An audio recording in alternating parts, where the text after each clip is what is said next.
जिसकी आवाज़ में सिलवट हो, निगाहों में शिकन, ऐसी तस्वीर के टुकड़े नहीं जोड़े जाते। जी हाँ श्रोताओं, एक तस्वीर 1000 शब्दों के बराबर होती है, लेकिन एक पत्रकार की तस्वीर 1000 चीखों के बराबर होती है। मैं आपका दोस्त आसिफ इकबाल आप सभी का आज के पॉडकास्ट में स्वागत करता हूँ। आज के पॉडकास्ट में हम आपकी मुलाकात करवा रहे हैं फ़ोटो जर्नलिस्ट काविश अजीज़ से। उनसे बात कर रही हैं शाज़िया खान।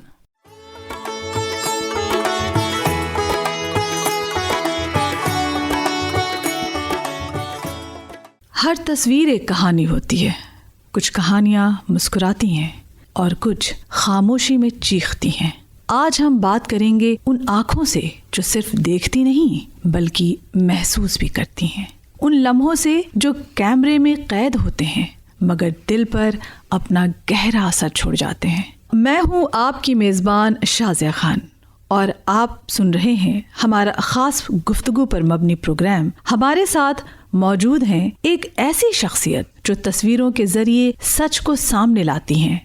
फ़ोटो जर्नलिस्ट मोहतरमा काविश अजीज़, आपका हमारे स्टूडियो में तहे दिल से खैर मक़दम है। शुक्रिया शाज़िया जी। तो चलिए गुफ्तगू का आगाज़ करते हैं तस्वीर के उस सफ़र से जहां हर फ्रेम अपने साथ एक कहानी लिए होती है। जैसा कि आपके प्रोफेशन से भी ये साफ आया होता है काविश जी कि तस्वीरों से आपका गहरा नाता है। जो हमारा पहला सवाल भी है वो इसी के मुतालिक है कि आपके नज़दीक एक तस्वीर सिर्फ एक लम्हा कैप्चर करती है या पूरी एक कहानी बयान करती है? एक मुहावरा है ना, पिक्चर स्पीक्स थाउजेंड्स वर्ड। जब मैं घर से निकलती हूँ तो फोटोग्राफर को सिर्फ एक सब्जेक्ट की तलाश होती है और वो सब्जेक्ट हमें एक बेजान ईंट में भी नजर आ जाता है, एक उड़ते परिंदे में भी नजर आ जाता है। एक एक तस्वीर के लिए कई बार ऐसा हुआ है कि हम लोग 3-3 घंटे एक ही एंगल में बैठे रहे हैं अपना बेस्ट देने के लिए। तो फोटोग्राफी एक लालच होती है जिससे मन ही नहीं भरता है। बड़ी खूबसूरत बात कही आपने। तो जब आप कैमरा उठाती हैं आपके अंदर पहले फोटो जर्नलिस्ट जिंदा होता है या एक आर्टिस्ट? दोनों, क्योंकि फोटोग्राफी अपने आप में एक आर्ट है। और जब वो कैमरा जब उठाती हूँ ना तो एक जिम्मेदारी का एहसास होता है। पहले तो वो एक प्रोफेशन था कि जो है जब मैं आई इस फील्ड में, और ये कोई लड़की दूर दूर तक दिखती नहीं थी जो फोटो जर्नलिस्ट जो अपने कंधों पर 10 किलो का बैग लेकर के दिन भर सड़कों पर टहले और तलाश करे एक ऐसी फोटो की जिसको दुनिया पसंद करे। तो जब कोई फोटो ऐसी दिखती है, जैसे मुझे ध्यान है मैंने एक फोटो खींचा था, वो चिन्हट की फोटो थी। आपके लिए वो एक आम फोटो हो सकती थी, मेरे लिए एक गिरगिट बैठा हुआ था और एक तितली बैठी हुई थी और मैं वहां बैठ गई। पहले मैंने उन दोनों की दूर दूर की एक फोटो खींची और फिर जब उस गिरगिट ने उस तितली पर अटैक किया, उसको मुंह में दबाया, तब वो मेरी फोटो बनी। आपने वो लम्हा भी कैप्चर किया? वो लम्हा मैंने कैप्चर किया और उसके बाद उसका मैंने कैप्शन दिया था कि सिर्फ चंद सेकंड में जिंदगी ऐसे खत्म हो जाती है। Oh wow. तो आधा घंटा लगा था मुझे सिर्फ एक एंगल में बैठने के लिए कि मैं किस तरह से दिखाऊं कि गिरगिट कैसे जो है तितली को मार दे। यानी उनके अंदर के जो इरादे हैं, क्या वो करने वाले हैं, कितना वो अटेंशन में हैं, ये सारे लम्हात कैप्चर करने के लिए पूरा एंगल, एक सही एंगल बनाना। हाँ, तो जब मैं फोटो खींचती हूँ तो मुझे सड़क का रश नहीं दिखाई देता, मेरे घर पे क्या हो रहा है मुझे नहीं, सिर्फ मेरा ले दे करके एक फोकस होता है, मेरी फोटोग्राफ। ये साफ जाहिर कर रहा है कि एक परफेक्ट फोटो हमारे बीच किस तरह से आती है, उसके पीछे की जो मेहनत होती है, जो शिद्दत होती है। आपने अपनी फोटोग्राफी के जरिए सोसाइटी का कौन सा चेहरा ज्यादा देखा है, उम्मीद भरा या मायूस कुन? दोनों, लेकिन जो है 70% मायूस।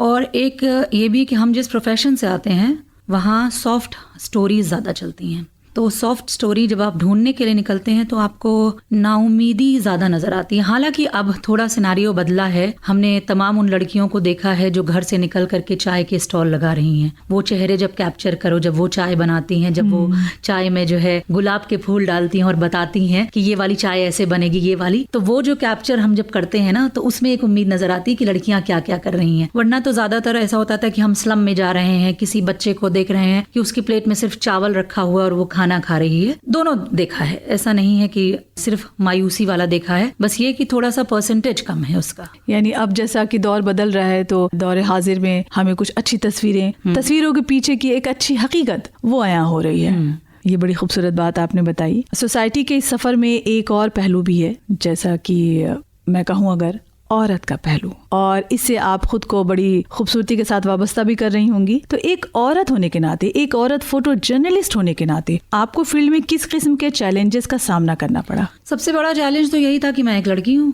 और जब मैं इस फील्ड में आई तो देखा कि 6-6 फीट के फोटोग्राफर्स, जब कोई वीआईपी मूवमेंट होता था तो मैं एकदम से पीछे चली जाती थी, वो सब लोग आगे, क्योंकि उसमें सबका एक ही फोकस होता है कि हमें फोटो चाहिए, वरना हमको अपने ऑर्गेनाइजेशन में जवाब देना पड़ेगा कि तुम्हारी फोटो क्यों नहीं आई, उनकी आई। तो उस वक्त मुझे ये होता था कि मैं कैसे इन लोगों से लड़ करके आगे जाऊं। फिर मुझे फर्स्ट टाइम जो मोटिवेशन मिला, विद्या बालन इस शहर में आई थी और होटल हयात में एक प्रोग्राम था, तो सारे फोटोग्राफर्स लंबे और मेरी हाइट 5 फीट 3 इंच। तो मैंने एक कुर्सी लिया और मैं उस पर खड़ी हो गई और विद्या बालन ने कहा Lucknow has a female photo journalist. फिर उन्होंने कहा कि मुझे देख के बहुत अच्छा लगा। हालांकि मेरे पहले अभी 1-2 सीनियर रही हैं जिन्होंने फोटो जर्नलिज्म पे काम किया है, लेकिन मेरे लिए वो बहुत बड़ा कॉम्प्लीमेंट था। Lucknow has a female photo journalist, वो जो मोटिवेशन था कि मैं कुर्सी पे चढ़ करके, जो लोग बैठ करके सारी तस्वीरें खींच रहे थे, मैंने कुर्सी पे चढ़ करके विद्या बालन की एक पोज खींची और उसके बाद उन्होंने अप्रिशिएट भी किया, उन्होंने गले भी लगाया। अरे वाह, यानी आपको इस एक सेंटेंस से हमेशा हौसला अफजाई मिलती रही। यूँ तो आपने बहुत सी कहानियां कैप्चर की होंगी, बहुत सी हकीकत पे मबनी भी कहानियां कैप्चर की होंगी, बहुत सी ऐसी भी तस्वीरें रही होंगी जिनके पीछे की जो हकीकत है वो बयान नहीं हो पा रही है, हमें नजर नहीं आ रही है। लेकिन क्या आपके कैमरे ने औरत की कोई ऐसी कहानी भी कैप्चर की है जो आपके दिल पर गहरा असर छोड़ती है, जो आप हमसे इस वक्त यहाँ शेयर करना चाहें? औरत का तो नहीं कहूंगी, लेकिन मैं एक फीमेल मंकी की बात करूंगी। गोमती बैराज पे जब आप लोग जाते होगे तो पहले बंदर होते थे। हाँ, बहुत बहुत बहुत ज्यादा होते थे। वो चूंकि मेरी उस फोटो को बहुत लोगों ने पसंद किया था, नेशनल लेवल पे ही पसंद किया था, और बंदरों का एक झुंड था और वहां पर एक फीमेल मंकी जो है वो अपने बच्चे को दूध पिला रही थी। वो उसमें वो बेबसी आपको कि एक तरफ खाना था लेकिन वो खाना नहीं खा रही थी, सारे बंदर जो है खाना खा रहे थे और उसका ये था कि मेरा बच्चा जो है लिपट गया है मुझसे दूध पिलाने के लिए। आई गेस आपने वो फोटो देखी जरूर होगी। हो सकता है, मुझे याद आ रहा है, आप जिक्र कर रही है तो मुझे कुछ कुछ ये बात याद भी आ रही है। उस फोटो को ऐसा था ना कि जब भी मैं कहीं जाती थी तो हर आदमी कहता था काबिश वो फोटो बड़ी अच्छी थी, उस फोटो में बड़ा अच्छा मैसेज था। थी तो वो भी औरत थी, माँ की ममता, जानवर थी जी, और वो उसमें एक मैसेज था कि वो उसने भूख अपनी छोड़ दिया, क्योंकि गोमती बैराज पे खाना खाने के लिए कोई जाता है, केला फेंक रहा है, जी जी, वो मजबूर थी कि मैं वो केला नहीं उठा सकती क्योंकि मेरा बच्चा सीने से चिमटा हुआ है।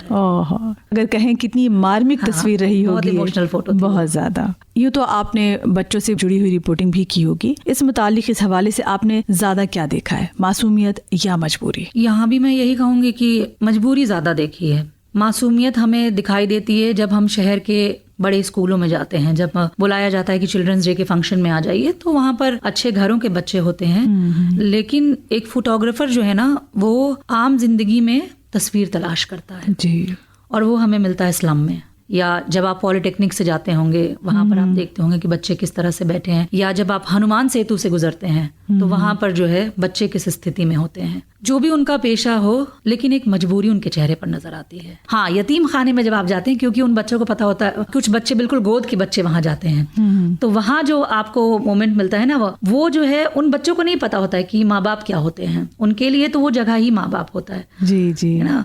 वहां पर अगर एक पियन भी होगा तो वो उनके लिए माँ बाप है, क्योंकि उन्हें पता ही नहीं है कि कौन बाप है कौन माँ है। तो वहां जो हमें इमोशंस मिलते हैं वो माँ की ममता, बाप की शफकत, दोनों से वो एक मेल में भी मिल जाता है, फीमेल में भी मिल जाता है। इनफैक्ट अगर वहां कुत्ते बिल्ली भी टहल रहे हैं तो बच्चे उनको भी अपना माँ बाप समझ लेते हैं।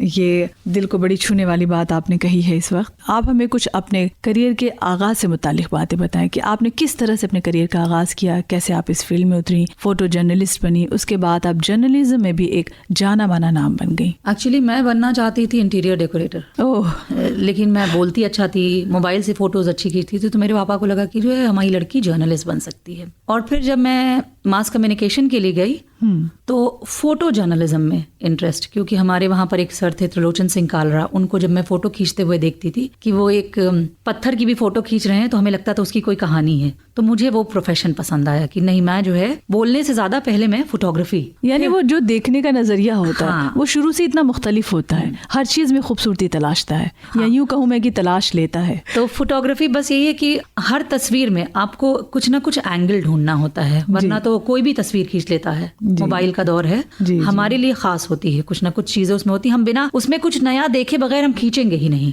वो देखने का नजरिया है, वो सोच का नजरिया है। फिर मैं वहां से जब निकली तो मैंने दूरदर्शन में और सहारा समय में इंटर्नशिप किया जी, और इंटर्नशिप करके फिर मैं फुल फ्लैश होकर के जर्नलिज्म की फील्ड में आ गई। फिर मैंने आईनेक्स में काम किया, दैनिक भास्कर में काम किया, अमर उजाला में काम किया। एक टाइम ऐसा आया कि फोटो जर्नलिज्म छोड़ करके मुझे वीडियो जर्नलिज्म में उतरना पड़ा, क्योंकि आज का जो टाइम है लोग देखना पसंद कर रहे हैं। जी जी, है ना, लोगों को लगता है वीडियो बहुत ज्यादा कुछ कह सकता है। तो फिर वहाँ जो मेरी बोलने वाली स्किल थी वो मेरे काम आई। वाह, आपकी यानी दोनों ही स्किल जो थी ये बड़ी खूबसूरती के साथ काम आ गई।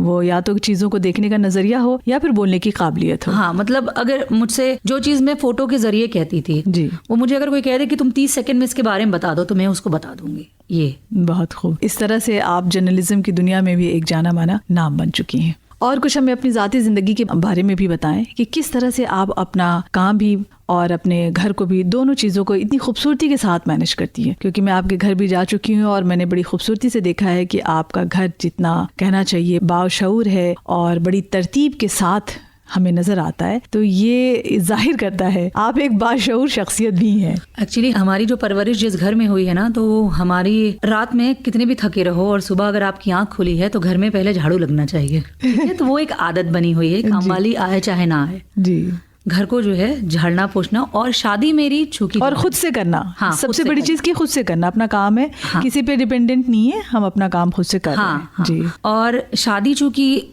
सेम प्रोफेशन वाले बंदे से हुई, जी, वो भी फोटो जर्नलिस्ट हैं, तो एक पहले से एक म्यूचुअल अंडरस्टैंडिंग थी कि यार देखो तुमसे शादी करेंगे हम, तो ऐसा रहेगा कि इमरान नाम है हस्बैंड का, तो इमरान से मैं ये नहीं पूछूंगी कि तुम 2:30 बजे रात में आ रहे हो तो क्यों आ रहे हो, क्योंकि हम दोनों को पता है। जी, जी, मैं भी अक्सर 2 बजे रात में आती थी, कोई मर्डर हो गया, कहीं कोई हादसा हो गया, तो उस तरह से लाइफ को ना एक तरह से कह दो कि रूटीन वैसे ही बन चुका है। हमें पता है कि हमें ही करना है, हाँ, सुबह उठना है, हमें करना है। एट रेंडम हम बैठे हैं, खाना खा रहे हैं और हमें पता है कि अगर कोई खबर आ गई तो ये खाना छोड़ के हमें जाना है। जी, जी, तो एक होता है ना जैसे फौजी होता है, वो हर पल तैयार रहता है। जी, जी, ठीक है? और जब हम लोग जर्नलिज्म पढ़ रहे थे तो उसमें एक लाइन ये थी कि एक जर्नलिस्ट जो है एक आर्मी ऑफिसर की तरह काम करता है, उसे हर वक्त तैयार रहना हो, तो इसलिए सब कुछ सेट है। जी, यानी एक दूसरे को अलग से कुछ भी समझाने की जरूरत नहीं है। हाँ, पहले से ही वो एक समझ बीच में है, पहले से ही वो एक समझ आप दोनों के दरमियान मौजूद है। हाँ, तो वैसे जैसा कि मैं जानती हूँ आपको ज़ाती तौर पे भी, और हम लोग बचपन से साथ पढ़े भी हैं, तो वैसे तो आप मिजाजन बहुत ही खुश तबीयत की मालिक हैं, लेकिन मैं फिर भी पूछना चाहूँगी आपका पसंदीदा गाना कौन सा है, और अगर आप उसकी चंद लाइनें यहाँ गुनगुना सकें, क्योंकि मैं जानती हूँ आप बहुत अच्छी आवाज़ की मालिक हैं। वैसे तो शाजी मैं गाना वाना तो छोड़ चुकी हूँ, ठीक है, और एक मैं ऐसे प्रोफेशन में हूँ जहाँ गाना कम जुबान ज़्यादा ख़राब होती है।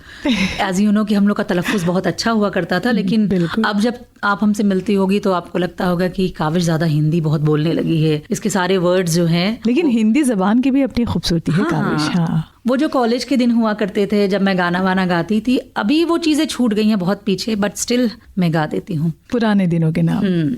तुम चले जाओगे तो सोचेंगे, तुम चले जाओगे तो सोचेंगे, हमने क्या खोया हमने क्या पाया, जिंदगी धूप तुम घना साया, तुमको देखा तो ये ख्याल आया।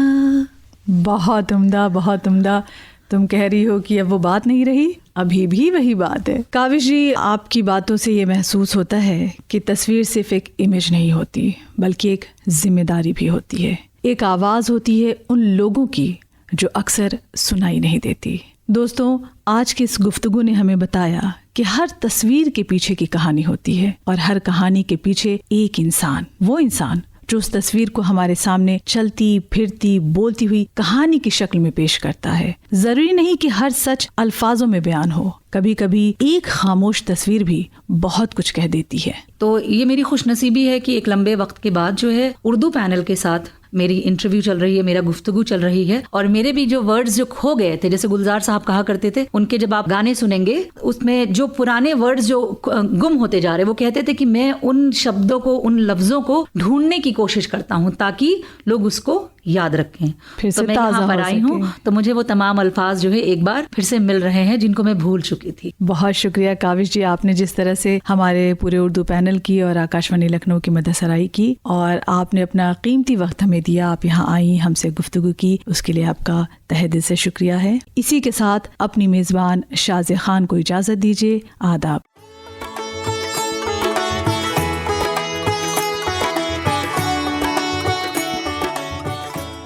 श्रोताओं, यह था हमारा आज का पॉडकास्ट। कैसा लगा आपको?